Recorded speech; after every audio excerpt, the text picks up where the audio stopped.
I don't know about him. What a way to start. What a way to start. Welcome to Live and Learn. We killed Hutch.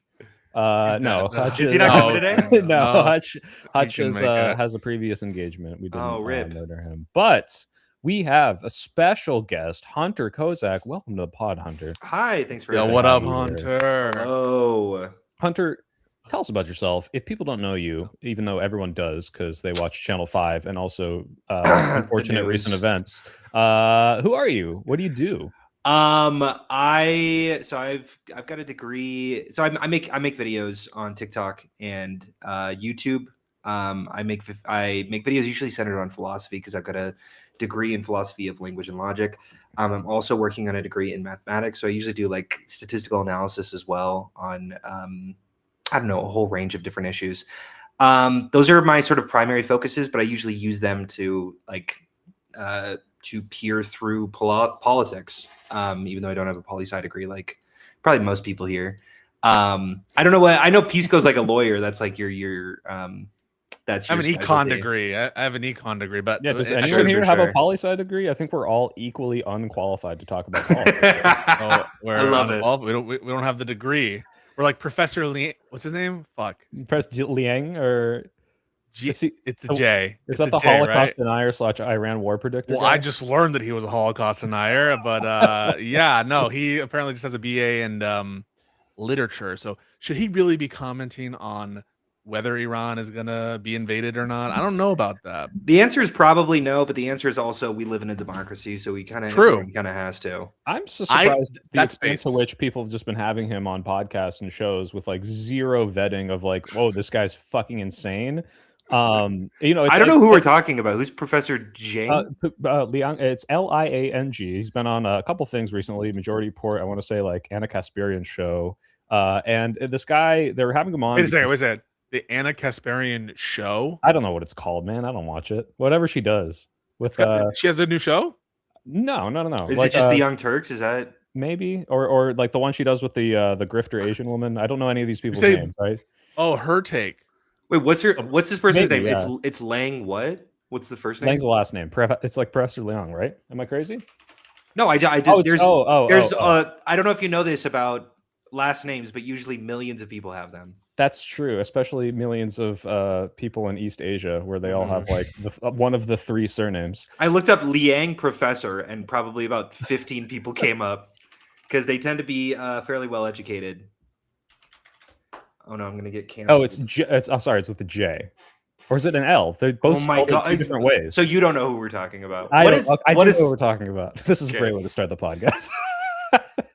God, Hutch, come back. We're in shambles right now. Anyway, the point is they're just letting him on the podcast, and they're the credentials that he supposedly have is that he predicted Trump's win in Iran war, which is like, oh wow, great one, dude. Wait. He predicted war with Iran and Trump winning. Yeah, and it's so like one of those is a 50-50 coin flip. And the other one. The other one's pretty close to a 50-50 coin flip. So we're at a 25% chance. Well, in what world do we lose? Like Trump would just keep going for 3 years, you know what I mean? He would never admit defeat. Did Pisco leave? Pisco, we can't see. No, he's just incredibly good at standing still. No, yeah, he's wearing had camo right now. Issues. They got him. But no, it's like, yeah, do you guys remember when the World Cup was happening that one year and they had an octopus that like oh yes. So yeah, what's so fascinating about that is that there's like, I was just reading a book about this because everyone's like, what are the odds? And it's like they do this with like 100 different animals, and so like if you take the World Cup and you go over the last 10 years, that's is that 1/2 to the 10? Actually, that's a pretty high all right, number. Mr. Math major. Wait, that's a hugely high number or a hugely low number. I don't know. I actually don't know what's going on there. Maybe I would need to investigate further. Because 1/2 to the 10. How many times has this octopus predicted the World Cup? I don't know. It was like eight matches in a row or something, which is like not insanely unlikely. That's pretty insanely it's unlikely. It's a 50-50 shot every time. Yeah, but that's what's 2 to the 8? Well, the point is the octopus did it better than he did. He did it for two things. That's 1 in a 256. So less than a 1% chance.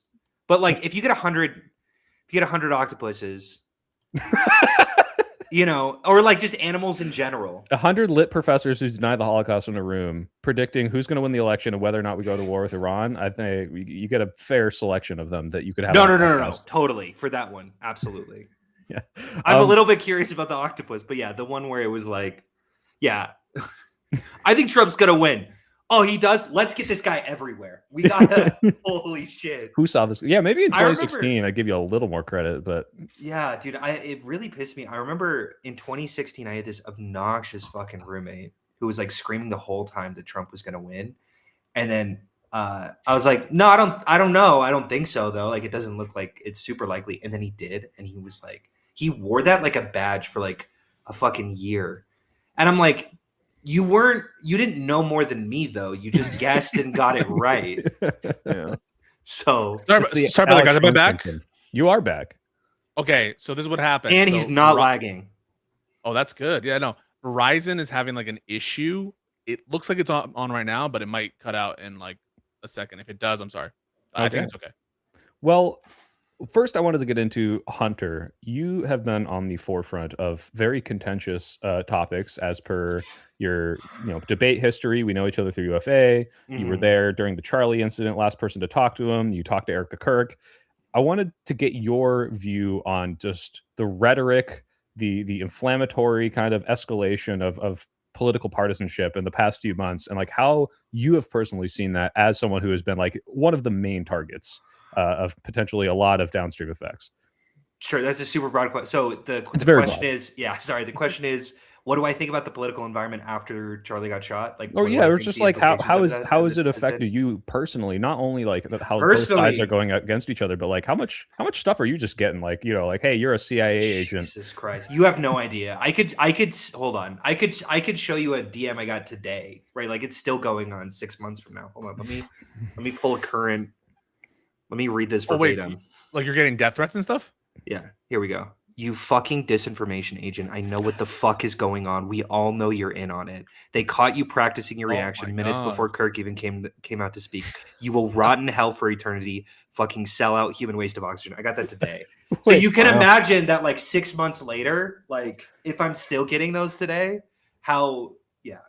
it's like the Zapruder film. You're gonna get these 50 years from now. Dude. I know, and it's like I want to be a math teacher. Like this is this is fucked. Like my kids that I'm gonna be teaching are gonna like. Oh my god, they're raised on Charlie Kirk memes. You understand? I know. Right? It's like, dude, I don't know. I don't know if I'm gonna do math. You're gonna say, does anyone have any questions? And everyone's gonna raise their hand, and then you're like about math, and then everyone's gonna put down their hand. Right. But yeah, so like, do you see? After that moment, I think there was a good 2 weeks where I was really frightened they were going to use this as like a Reichstag fire, like crackdown. Honestly, they did shit with it. Like it was, it's a little insane how. I mean, I don't want to give myself too much credit, but I do think that I did discredit Erica Kirk quite a bit with my question. And I do think that people genuinely saw a little bit of hypocrisy that she had. But it's also like, I don't know if. Okay, wait. So the question is implications after the shooting, like after Charlie got shot. Yeah, and how the parties are affected. I think very often. I mean, I'm against political violence of any kind, and that's largely speaking because I think that the ramifications after the shooting almost always lead to bad ends.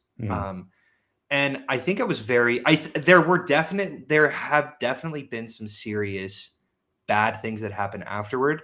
I think I saw a lot of people eject from like normal conservative pundits and sort of drift towards people like Nick Fuentes. That's my personal opinion. I have no idea actually what the numbers are, but I would bet that Nick Fuentes' audience has grown, and people like kind of the more, Ben Shapiro has like shot and like has completely squandered. And I consider him one of the more reasonable conservative pundits.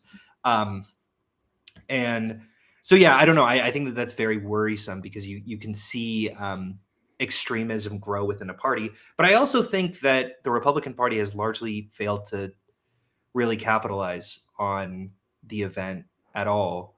And that's largely because Turning Point is kind of a stupid organization that just was like, we're going to do halftime shows. And that's that's the impact that we're going to be doing. So I don't think know. Is that an answer? Yeah. I think it showed how hollow their movement is, that it was really just a personality and it was about getting farming clips, and he was really good at that. And once that was gone, what was there left, you know? Yeah, I mean, I will say, as someone who went to the town hall for Erica Kirk, she is so not a political figure at all. Like, she genuinely has no political insight or interest, like genuine even interest. It felt like the entire town hall was just like it was like a concert for Jesus. Like it opened with like Matthew West, and every question just pivoted into how we need to accept Jesus into our lives. It was very like, I don't know if Erica knows what she inherited. But that might be a little critical. I don't know. Do we want to watch? Can we watch your question? Do you mind if we show it? Sure. Yeah. You can You guys show want to it. watch You have that? it on hand? I don't know if I'm sure you see. Yeah, I have it. This is 3 months late to the discourse, but yeah. It is, but like, I think this is good. And a lot of people haven't seen this. So Yeah. Well, I think it's interesting to see, like, okay, it's been Josiah a few showed it, months yeah. now. Now what do you think has come from this? You know? yeah, we can also retrospective. Let me know if you guys can hear this or can't hear it. Oh, I can't hear it. Your calls for peace and unity. Erica, I want to tell you how much I appreciate your calls for peace and unity. And I'm likewise horrified by the people in my so-called camp who were cheering about Charlie's murder.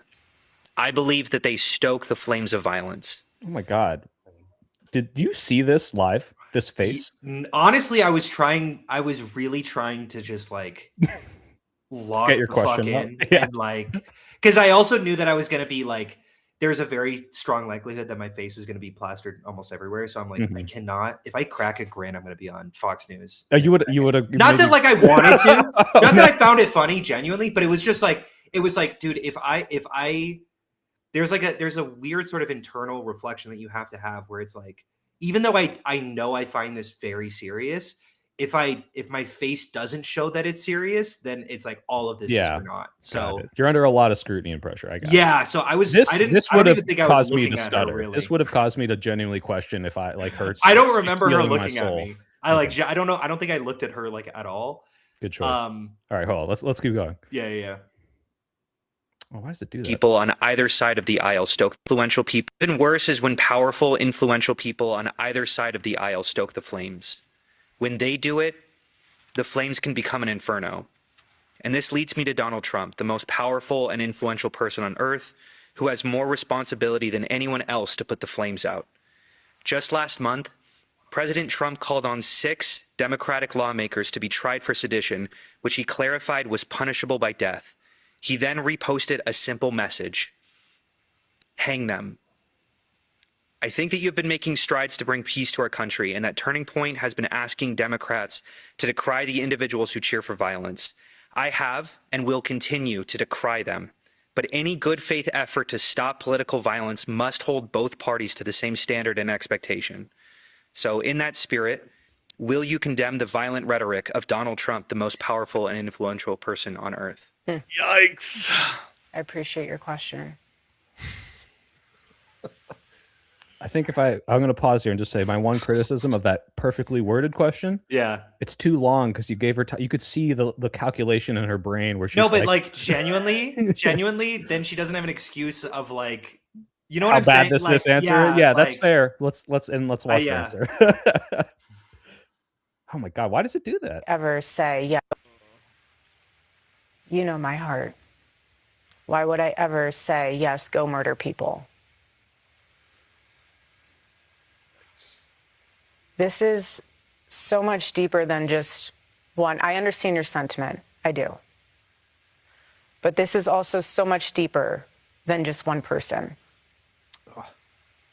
This starts at the home, okay? This starts with family. This starts with a seed that grows and grows. You can choose to have evil in your heart, or you can choose to have light. What you consume and what you absorb from the outside world will manifest itself. No, I will never agree with political violence. My husband is a victim of it. I'm a victim of it. And that goes on, more rambling, more dodging, but Actually hard to watch. It's just so hard to watch. yeah, not each. I don't. Does she invoke Trump's name by the end of that at all, or she's just like completely dodged it? Like I don't remember. That was insane to me. I haven't I don't rewatch that video very often, but I do know that like one shout out to Josiah, who's a friend of the channel, who really helped me word that question. I called him up like right before doing this, and he was like, "You have to invoke. He is the most powerful and influential person." If you know anything about Josiah, like he says that every fucking day. I know that's exactly how he would say that. Yeah. So that's his words there. Well, if I know anything about Josiah, you had some editorial choices that you cut out the meaner parts of that, no? Or was he also being a little more tailored? And you're objectively wrong. You'll always be worse. Always worse than the worst Democrat. I mean, by the way, he super chatted to give this question before Hunter for information. We watched this together, and it really is an excellent question because, it is speaking about the thing that supposedly she's supposed to champion, this fight against political violence. Right. It's using relevant tweet, not Jan 6 shit, not shit from a million years ago. It's like very recent stuff. Yeah. And then the question is a simple one: will you, as you stand here, condemn it? And her answer is both word salad and non-responsive and difficult to get there. I thought it was excellent, man. Thank you. I appreciate that. And yeah, I mean, the first draft, there were like 12 examples. You know, like you can go down the list of like how many times Donald Trump has invoked violence, how many times he's encouraged his followers to like, you know, beat the shit out of protesters, how we'll pay for their medical bills. But like, again, those were also 10 years ago. Like he has been in the political conscience for like so long that there's so many examples to pull through. But yeah, obviously, I don't remember exactly when the hang them happened, but I think it was like less than a month before this aired. Which is crazy. Like, if I was a Republican grifter, the easiest deflection is, well, Donald Trump says mean things on Twitter, but he didn't shoot anyone. No, he couldn't even do exactly. That's the thing. Is like I was expecting, like this is the wife of Charlie, who like Charlie would be able to fucking handle that question, and he would bite the. Shut the fuck up.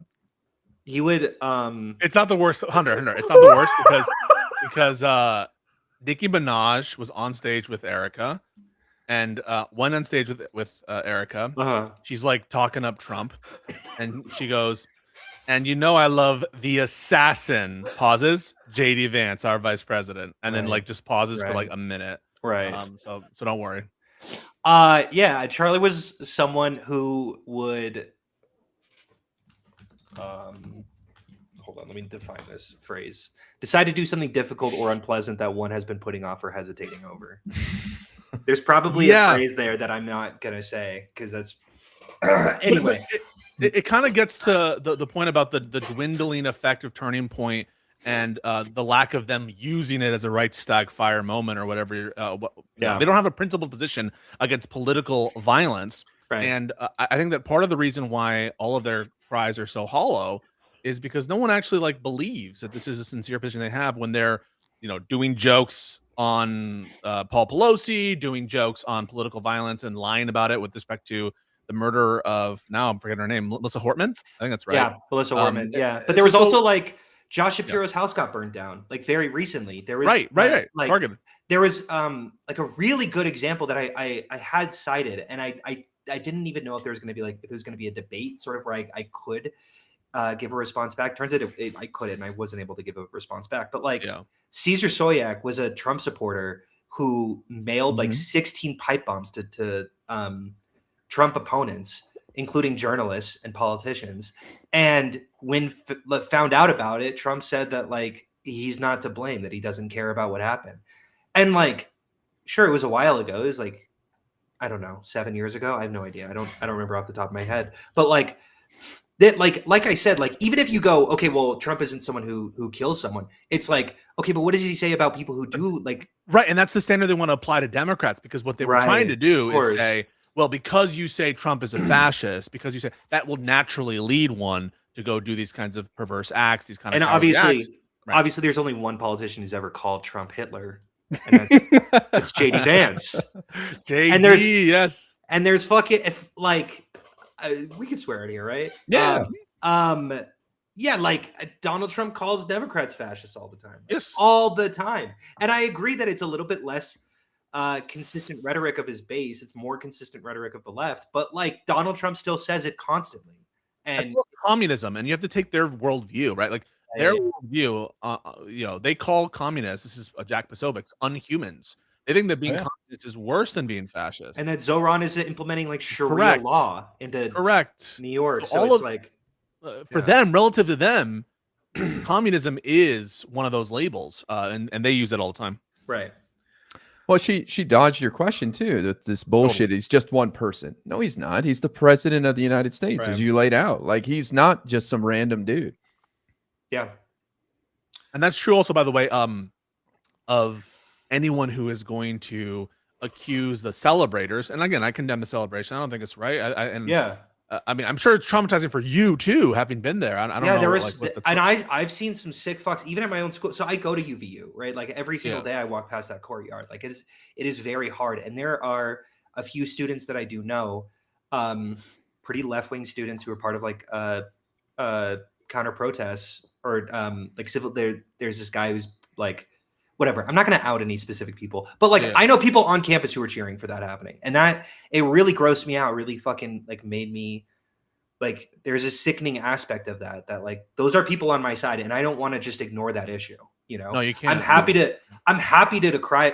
I'm not happy to. I will decry them, right? Like I will decry them, and I don't want those people in my party. But I also don't want to hear it from the Republican Party because like the amount of aggression that you guys consistently engage in and abide. Yeah, I mean, like I could keep coming up with examples. Like I just remembered the Gretchen Whitmer kidnapping that Donald Trump just fully fucking ignored because he didn't like Tim Walz. Like now they're saying it's a hoax. Yeah, and they're saying it's a right. hoax. But then he also took credit for the FBI stopping the plot. Like you can't even keep track with this guy. It's I'm curious. You must have been standing in line for a while, and obviously everybody's focused on that moment. But what was the rest of the day like for you there, and your experience going to that event? I don't know if it's interesting what I went through. Okay. It was a lot like there was an event. I knew he was coming. It was, I think, started at 12. I got there early. I got there at 9 or 10. So it was first thing in the morning, and then I stood and yelled at the Republicans in line all day. But I'm sure you don't debate people in person very often like that, and you're not in the middle of a MAGA crowd. Oh, are you? That's Hunter's thing. No, like I'm okay. Oh, 100%. Like I come from a family where we all yell and scream at each other and debate constantly and hold each other's feet to the fire. But also like I know everyone at Turning Point at UVU because like at the UVU chapter, just because every time they'd put up a bench out, I would always go over and just not yell at them, but kind of yell at them. And like, I do love those guys. And I think that they really appreciate me too. Like, I don't think I'm being disrespectful, but I do think I'm but it was Charlie Kirk, Ira, to Ira's point. Like, I understand it. And yes, I believe it because you are. I agree with this, that it was very, I've never met Charlie before. And like, it was very, I was rattled for sure. Because this is like, I knew that 2,000 people were looking at me and there were cameras on. And if I fuck it up, it's going to be YouTube clipped for his show. Like I was very aware of that. But I was also like, my wife was filming like 15 feet away because, you know, I wanted to put that on TikTok. You know, I wanted to sort of, I don't know. So yeah, I understand. It's a very... Sorry, I didn't mean to interrupt you. I think it's a delay. No, I was just gonna say that that like I can totally understand how it could be incredibly traumatizing even for people there, for obviously for the family, for supporters and stuff. For me, when I saw it, I was like, I was shocked. It was like really like one of the most horrific things I've ever seen. I try not to go back to the footage ever. Here's the thing. One of the reasons I think that people have it's not been quote unquote used to the extent that it should have been, assuming it should be used, or that was the intent of the Republicans, is because you have seen this crop of influencers who question the official narrative, and who say, you know, shit's not right, including some of the people, including Candace, Candace, the biggest. Yes, go ahead. No, go ahead. Sorry. No, yeah, the fucking, like, you would think that in a moment like this, that all of the conservative influencers would say, no, this is a left-wing plot. They're out to get us. They're out to kill us. Like, this is why we need to crack down on voting. This is why we need to crack down. This is why we need ICE in the streets, because we don't know who the next Tyler Robinson is going to be, et cetera, et cetera, et cetera. You would expect that. But because the Republican Party has been infested with people who are genuinely delusional, and there's been no filtering process at all for that like type of. There's been no like checking each other. They don't, right? Yeah, it's they a don't closed have, system they of don't thought, have and enough purity testing, and we saw Yeah. this winter when we were at AmFest. Was AmFest this big rallying cry? This TPUSA started, Republican like rally for just being a crazy Republican, where everyone should come in united and in the wake of Charlie's death, come together and be like, "Fuck the left, let's push back." No, what did they do? The whole thing was all the anti-Semitic people, Groypers, fighting with Yeah. the regular people. They couldn't 100%. even unite at their and own they big deserve rally. each other. I want to get on my soapbox. 100%. They deserve each other. They, like- I want to go for it. No, like fucking Ben Shapiro got his Yeah. got completely eaten alive because he created that Ouroboros. He created that like clip farming political strategy that everyone else anyway, and he's been so lax on keeping his own people in check. So yeah, I don't. How do you feel about the left's response now with not just Unfuck America, but like Jubilee and all the debating you're seeing? Do you think that we're finally catching up to these guys now? I don't. It's a good question. I don't know if we could ever really maintain the same thing that Charlie did, but that's because I do think that at its core, it was a flawed program, like what we're saying, right? Like the reason why there were so many people involved in Turning Point and wanting to watch Charlie debate was because like there wasn't a lot of purity testing, unfortunately. And I am a big purity tester. I'll criticize the left constantly. I don't like a lot of our representatives, and I'll criticize specific messages that happen. And I think a lot of people don't like that about the left, how like so consistently self-critical we are. But I do think I see, and there's a balance, obviously, but I see the way that the conservative pundits handle themselves, and I'm like, dude, I'm so glad we're not like that. Like if I had to pick and choose which side, I do Biden off of the yeah, the ballot. I mean, is that to me, because he performed it's a one much debate different. poorly. Right. It's much different. And here, when you have now, when I'm making a reference to chickens coming home to roost, I don't mean with respect to Charlie. What I'm talking, although there is a lot of violent rhetoric on the right. What I'm talking about is specifically the nature of the system of thought that you would the right wing would sort of support a lot of these creators who have no compunction about lying and spreading misinformation when it comes to all manner of issues related to public discourse, related to election, related to bullshit like that, vaccines, public health, etc. And now, when those creations that you made, Ben Shapiro had Candace Owens on Daily Wire, and a lot of these people were starting to become more Groyper adjacent in terms of the rhetoric or who they're hiring in these various, the Doge situation. So in that context, I don't feel bad at all for them struggling with those sort of bad faith actors, those grifters, and they really do deserve each other. Right. And like I do think that the issue that they consistently have is not a lot of rigorous argumentation. Like you could see a lot of flawed thinking that they consistently have. And I do think that Ben Shapiro is maybe the best thinker on the conservative side. And like when you platform someone like Candace Owens, who has kind of always been nonsensical, and I know Ben knows that. I know that Ben knows that that's a fucking grifter who's a little bit schizophrenic.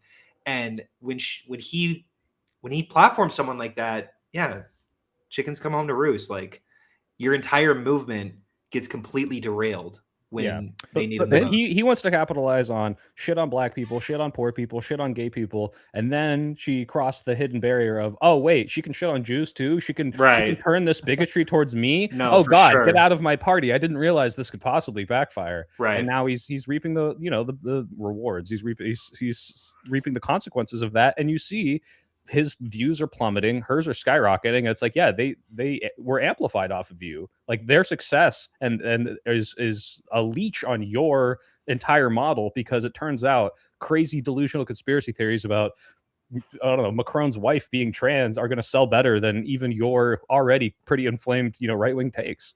I'm a little happy that he has to deal with that. Honestly, it's like, finally, like you face the consequences of your actions. The French president, Macron's wife. I didn't see that. It's an insane litigation.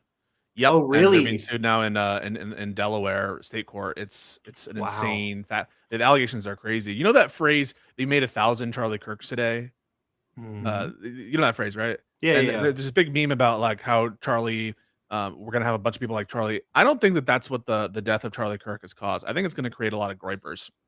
No, I think yeah, for 100%. whatever Charlie Kirk was, he was unifying in the following sense. He tried to bring the different strands of conservative thought together and do so in a way to establish some sort of coherent through line in a mess of relationships and a mess of incoherences and immense like contradictions in ideology. And he made a genuine effort, even with respect, you're seeing all these clips of Charlie Kirk going around about the Iran war, where he's like, regime change war is bad, regime change war is bad. I bet if this war happened while he were alive, that he would try to close ranks with the president and get as many members 100%. of the Republican Party together, so they're not actively criticizing the Trump, but maybe from the behind the scenes pushing whatever. I don't even believe that shit about that. I think that's all signaling. But all that is to say, Pisco, it's the same as the Epstein take that he had when the Epstein files were being blocked, and he was so pro release the Epstein files, and then he shut up, and then he got a call from Trump. He got the call from Trump. He said this on air. He was like, Trump called me up, and he said, "Don't worry about it." And he's like, "I trust my president." Yeah, it's literally the "Don't worry, kitten" it's meme. Right, but the next generation of young Republicans and conservatives, they don't have that desire. They have the desire to tear it down. And I think people think I go too crazy on it. I think that Fuentes and the Groypers are going to be thought leaders in the Republican Party, and we have to learn to deal with that because they are different than Charlie in key ways, and in some ways, them being more ideological is dangerous because I think that they're more committed to some of their principles in a bad way. It makes them harder to counter for sure. I don't disagree with you, Pisco. I just think they're going to lose if that's where they're going. They're not going to be in power. Maybe those are less. It's hard to say because I agree with you, but I also agreed with you in 2016. You know what I'm saying? I'm like, no fucking way but look, this guy could be president. They talk about like Tucker Carlson is their hero, like he's going to be the nominee and stuff, and now he's supposedly he's on the verge of being indicted by the Trump administration for talking to Iran. That would be the best thing that they could do for Tucker if they indict him on a Samara charge. That's the best thing they could do for the Groypers. The best thing they could do for Tucker because they make a martyr out of him in the movement. What is going on? Who do we think? What is happening? I'm being arrested. Because demons. Wait, did you see SNL totally stole that bit from Gumtown? From Nick Mullen. Yes. Oh yeah, absolutely. Yeah, they just did a worse version of it for sure. Yeah. I guess my point to you, Hunter, is I don't think they have another Donald Trump right now. I don't think Fuentes is that guy. I agree with you. Who do you think? Who do you guys think will be the next? Like, do you think that they're going to go back to sort of the neocon ways and like Ryland Hanlon Massey up? Ryland Holly? No way. That's that fucking guy. Well, no, I guess you have to say, who do you think the nominee would be in 2020? I think right now, if I had to put money on it, I would say Marco Rubio. No, I don't think so. I think he's rising. That's way too establishment. I think he's such a normal Republican, and like just looking at what the Republican Party wants, I don't think that they would be okay with someone who's like that establishment, if that makes sense. Like I think they got a taste of Trump and they want some Trump-esque figure again, even though I don't think one exists. But just remember, it's going to be 2.5 years from now, and he's going to get crazier and crazier, and he's bleeding support, hemorrhaging support right now. Trump? Yeah. No, I agree, but they want a Trump-esque figure, right? They're like, just not a pedophile this time. Oh, not a pedophile this time. I don't know if that was my bad. I didn't realize that. I don't know. We're if that's just their looking breaking point. Yeah. I don't know if they care that much. Yeah, maybe. It's really hard to say with the. It's really hard to say. Trump said today we have that, a Josiah wants to weigh in. This is levity, completely off topic, but he says, as important and somber as the topic is, I'd like to ask Hunter if he agrees that J.J. Abrams is right to resurrect Emperor Palpatine for the rise of Skywalker to bring the Skywalker saga full circle. What an excellent super chat! I knew as soon as he was going to fucking come in. You guys have heard this, right? Huh? Have you guys not heard his opinion on Rise of Skywalker? Yeah, it's like the best movie or something. Yeah, he thinks it's the greatest. He thinks like a commercial. The best sequel. It is the best sequel, but that's not saying much. That's like it's like saying the tastiest poo. Like they're all bad. No, that is a false opinion. Okay. The 8 is really good. Last Jedi is genuinely a beautiful movie. God. All right, get this guy off the pod. This is what me and Josiah fucking fight about. But yeah, he's such an Emperor Palpatine stan that just the fact that he was in the movie made it all better. It does. It makes it better. That's like why the third prequel is the best. Because as bad as those are, it's got Ian McDermott in it. That just makes it better. So do the others. All right, wait, hold on. Yeah. Josiah has now also been able to route our use super chats to route us back into politics, and he asks, "Who did you vote for in 2016, Hunter?" Shut the fuck. Oh, was it? Why? Who did you vote for? No, here's the problem. Me and Josiah know each other too well. I mentioned one time that I had a phase. I did not vote for Trump. I just want to be clear. I did not vote for Gary Donald Johnson. Hmm. Trump. No, worse. Jill Stein? It was Jill Stein. Yeah, I voted for Oh, Jill Wait, Stein. wait. Hey, I think I voted for Jill Stein too in 2016. When I was fucking 19 years You old. did? Like we Yeah. can.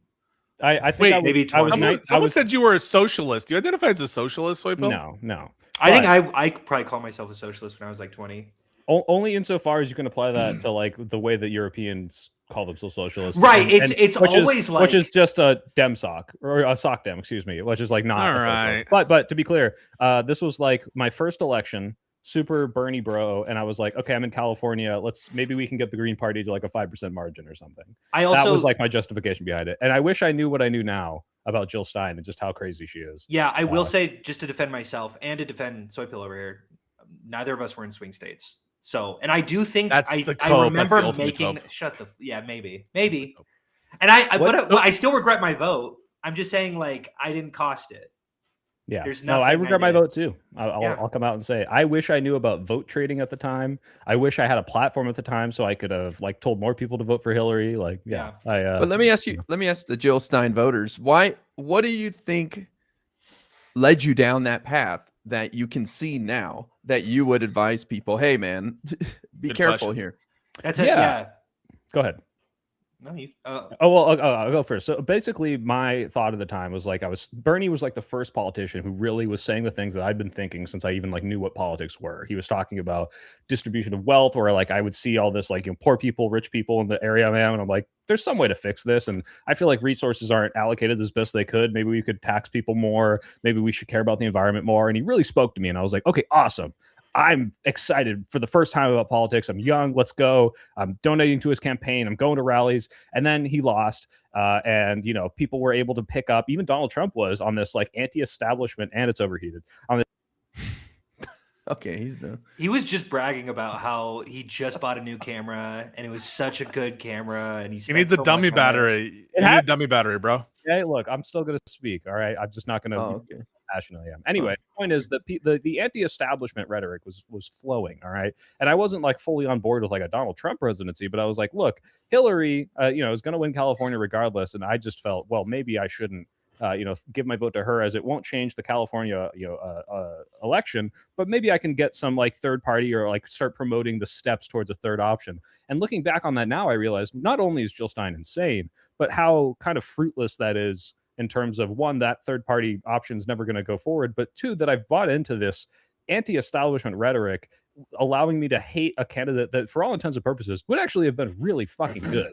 Just because I'm not satisfied with the ultimate conclusion, I let perfect be the enemy of good, it was a mistake for sure. So I'll go through mine. Why I voted for Jill Stein in 2016, which I regret, even though I was living in Utah at the time.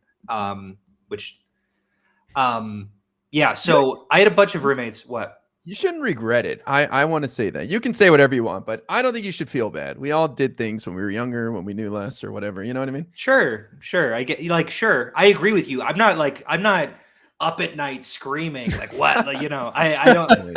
I do think I'm moving forward with you my can life. regret it a little bit. Yeah, I think it's like oh shit, that was stupid of me, right? I think this is about as far as it goes. But I had some roommates who they called themselves socialists. It's always such an ambiguous title or label, the word socialist, because it's never really clear what specifically it means, right? Like, are you a Marxist Leninist where you're like in support of the USSR, or are you just like Denmark a little bit, I remember him just talking about how Hillary Clinton was the architect of. I don't even remember what he would say, but it was just like she's gonna bomb Libya, she's gonna bomb Yemen, she's gonna bomb Iraq and Iran, and like we're gonna go to the war with the Middle East. And honestly, it doesn't even matter because both of these guys are gonna do it. And there is this rhetoric of like both Democrats and Republicans are the same party, like it's the uniparty ideal. And I think I really believed it. I wasn't really politically conscious when Obama was president.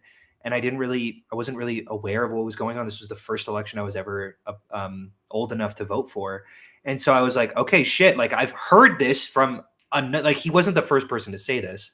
There was a lot of intelligent people in my life who were saying this, and I think what really, really, really changed my mind, like obviously Trump got elected and I was like, fuck, like there's no way it would be this bad. But then when Biden became president and I really liked a lot of the stuff he was doing, like, I'm like, wait, hold on. Why are we saying that Democrats are even a little bit similar to Republicans? And instead of changing their mind, right, instead of seeing the socialists sort of like update their belief system, they locked down more and ignored a lot of the things that Biden did and downplayed a lot of the things Trump did. And I think that really made me pretty disillusioned and recognize that, largely speaking, Jill Stein is like, I mean, she's often called the groundhog, right? That she pokes her head up only every 4 years. Cringe. Yeah. That's one of many reasons.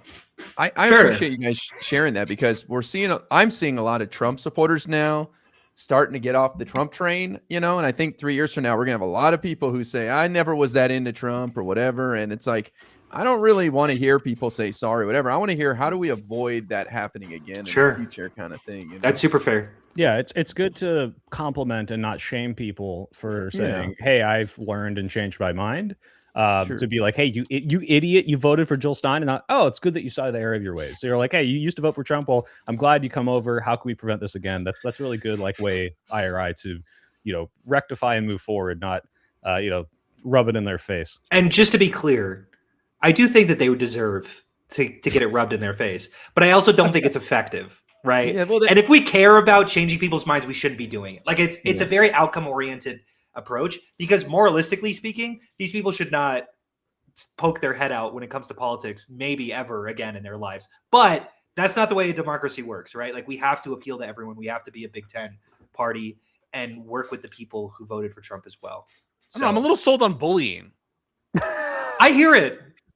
I believe in, multifaceted approaches. I think probably interpersonally, IRI's right. Like, don't rub it in or whatever. But I don't know. I just feel like bullying is probably successful. Well, but Pisco, can you make an argument for bullying leading to the results you want to see? Yeah, I think that yes, bullying I people think publicly causes people to change their minds more than being nice. I think that Really? being nice to the person will make the person more likely to change their mind. But bullying someone who's obviously stupid will have them center in their belief system. But all of the audience who's watching this will go, look at that fucking idiot. I'm not gonna be like that guy. I don't want to get bullied. Yeah. I gotta not do that thing. Bullying Ben Shapiro, yes. Bullying your mom, who's a Trump voter, probably not gonna work.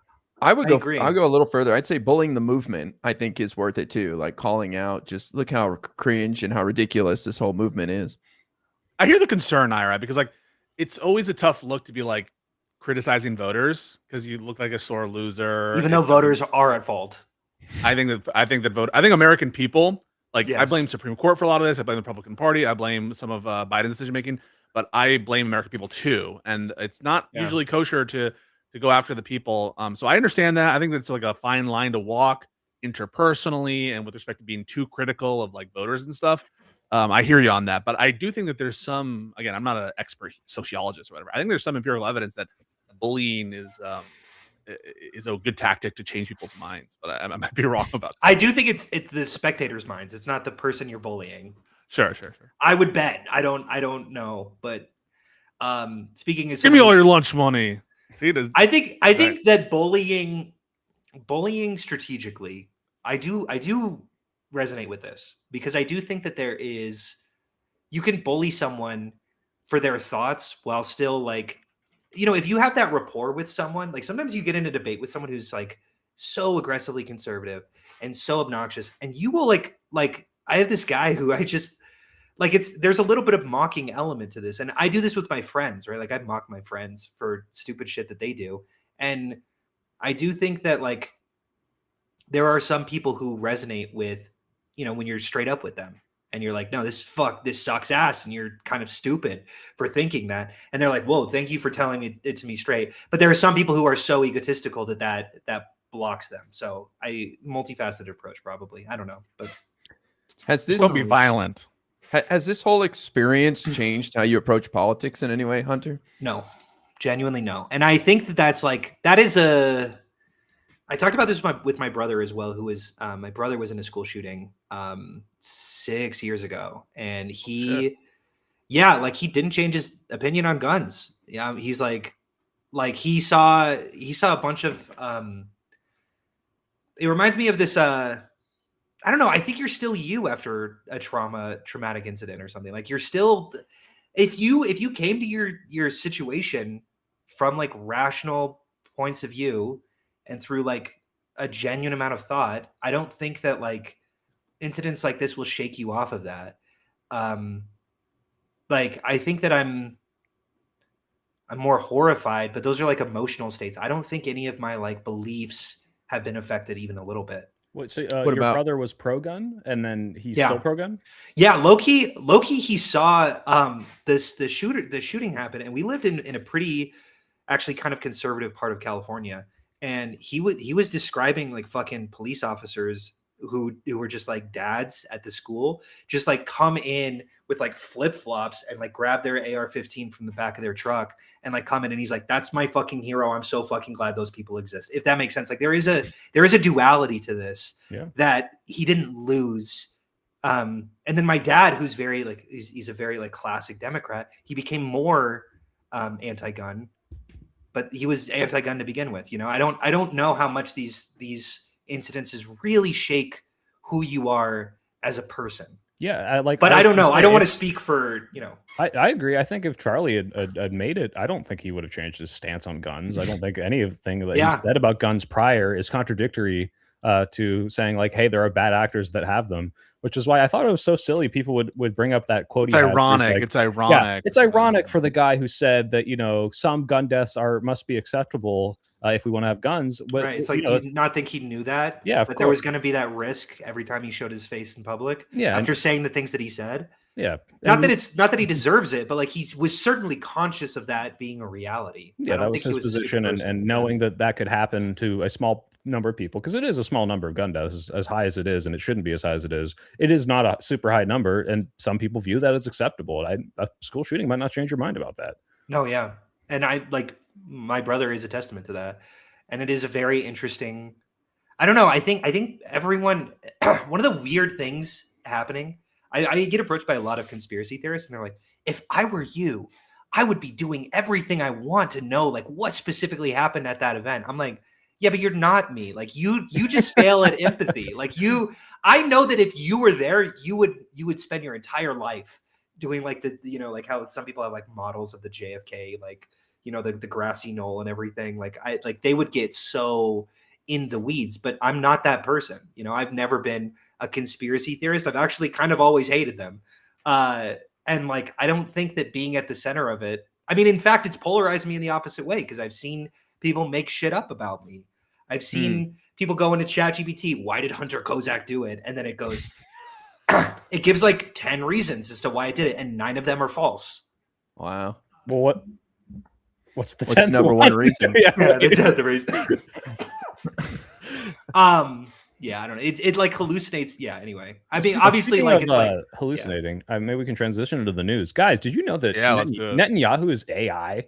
Did you know that? Check this out. This AI video of Netanyahu. He's got.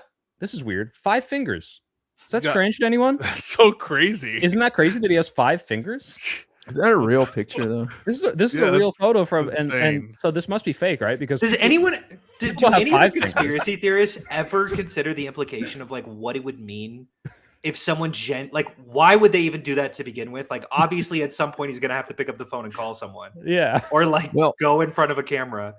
But also too, it's like, sorry, it's also too like what. I guess what is the benefit? Like, why are you doing this? Why would we be doing an AI video? Why would we be pretending? Yeah, to what end? Like, are they going to do it forever? Do you think like they're just going to lie until like 2050? Like, okay, you got us, guys. He died 24 years ago. Like, no, like if he was dead, there are implications, geopolitical, world-changing implications, and they're going to tell people because it's not going to stay secret forever. Yeah, I'll give them a little bit of credit and say that photo like the thumb does not exactly look like a thumb. It kind of looks like an index finger. But it's also like, if it's blurry, like sometimes shit looks a little weird. Like that's just part of looking at a picture, and someone else pointed out that like there was another picture that kind of looked like 6 fingers, and it was a very blurry picture. And I kind of looked at it, I was like, I do think that kind of looks like 6 fingers, but it's so blurry that of course like frame artifacts are gonna, but they're also so behind. AI is mastered hands at this point. The AI hand thing is like a year old. Like that's not, now you look for like weird dead eyes and like little like artifacts otherwhere, but sure, not in but the hands really. But I'm also gonna flip it and say it's also so far behind when it comes to like having a video of 5 minutes of someone talking, and you're not gonna say that that's AI. I don't know. I called Xfinity recently. I'm gonna put them on blast because fuck those guys. I called them up, and like I was like, talk to a representative, and I talked to an AI agent, and I was like, I know you're AI because I could. He would go, oh great, haha. Let me right. It's like, and they say so like to do the thing where it's like, let me write that down, and they play an MP3 of typing noises. That shit infuriates me when they pretend like they're listening to you. And I'm like, I know you're AI, and they go, I am not artificial intelligence. I'm like, like I don't think that they can mimic people really that well still, like even a little bit. I think that you can have images that trick you, but I think if you're talking to someone or seeing someone for like a 4 or 5 minute video, I don't think AI is that far, but I don't know. I could be wrong. I've been tricked on AI before. Well, I think the rumor started because Iran's new leader put out a written statement, and I honestly think there's a good chance the guy's not alive. So I think, they're not AI recreating him, but at the same time, they could be playing a game where it's like, this is the new leader. The guy's not alive, so there's nobody to target. So it is an interesting situation. But I don't know what the hell. Wait, you think the new leader of Iran is not alive? Yeah, the new leader of Iran could be dead. Yeah. Okay. Oh. So they're like projecting to just like when it comes out that he is dead, it casts doubt on the whole narrative, sort of thing, or no? So this gets them through the war, and then when the war's over, they announce he succumbed to his injuries or something, or he had a heart attack, and then they get to nominate a new guy, so they avoid like getting targeted. I don't know. This is my own conspiracy. No, wait, that's not that much of a conspiracy, because it's like, okay. I would bet that like it's not like you're watching a video. Like I'm comparing it to the conspiracy of like Israel is creating an AI version of Netanyahu and broadcasting that to people. Well, they did that because they people were saying he's dead, that he was killed in an attack. Right. Yeah, I think that's a conspiracy theory. I think that what actually happened is he's in gay conversion therapy camp right now. Oh, now that's possible. Yeah. No, did you hear that he's possibly gay? Netanyahu? That's cute. No, the Ayatollah, the new Supreme Leader. Don't fucking know us like that. Aren't you up to date with your conspiracy theories? Obviously, it's the Ayatollah. Obviously, it's the Ayatollah. God damn. No, wait a second. No, like there's insider reports that Trump laughed uncontrollably when some State Department or some intelligence people said that they have good evidence that he's gay. Yeah. Well, to be fair, Trump would just laugh if you called someone gay. Like that's his sense of humor. Yeah, true. Yeah, I mean, it's to be fair, that is funny. Come down. The thing is, though, your analysis there. I love the analysis, IRI, because I think it's possible that he's either very wounded, dead. Who the fuck knows? Maybe he's gay. Maybe he's not gay. Whatever. But it doesn't relate to Netanyahu directly. I think the Netanyahu stuff is just cope. They want it to be real. I think a lot of people want it to be the case that they're tired of seeing Israel being able to do whatever they want. Some people go farther than that, and they just think that this guy should be dead. And so that's why they make up this conspiracy. And there's more of it too. There was like the coffee thing. They're like, the foam, it didn't fall out.